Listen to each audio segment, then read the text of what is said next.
સન 2025માં Adajan police સ્ટેશનમાં નોંધાયેલ હત્યાની કોશિશના ગુનામાં નાસ્તા ફરતા આરોપીને મધ્યપ્રદેશ ટેકનપુર ખાતેથી ઝડપી પાડતી સુરત શહેર crime branch police inspector Shri DCB police સ્ટેશનની રાહબરી હેઠળ ડીસીબી પોલીસ સ્ટેશનના એન્ટી ઓર્ગેનાઇઝ ક્રાઇમ સ્કોડના પોલીસ સબ ઇન્સ્પેક્ટર તેમની ટીમના માણસોની સાથે વર્કઆઉટમાં હતા. દરમિયાન ડીસીબી પોલીસ સ્ટેશનના એન્ટી ઓર્ગેનાઇઝડ ક્રાઇમ સ્કોડના પોલીસ માણસોને technical source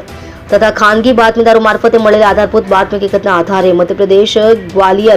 ટેકનપુર Vasant Vihar colony ખાતેથી નાસ્તા ફરતા આરોપી સત્યપાલ ઉર્ફે સતોષ શ્યામસિંહ જાદોન ઉંમર વર્ષ 33 ધંધો ટાઇલ્સ લગાવવાનું હલરવાસી વિશ્વકર્મા કોલોની ભોળાનાથના મંદિરની સામે ટેકનપુર ગ્વાલિયર મધ્યપ્રદેશ મૂળ ગામ નોરાવલી ખેરોન તાલુકો સબલગઢ જિલ્લો મુરૈના મધ્યપ્રદેશ નાને પકડી પાડવામાં આવેલ છે. મજકૂર આરોપી અડાજણ પોલીસ સ્ટેશનમાં પાર્ટ એ ગુનો રજિસ્ટર્ડ નંબર 2025 બીએનએસ કલમ 109 118 1 352 54 તથા જીપી એક્ટ કલમ 135 વગેરે મુજબના ગુનામાં નાસ્તા ફરતા હોય નામદાર કોર્ટ દ્વારા આરોપી વિરુદ્ધમાં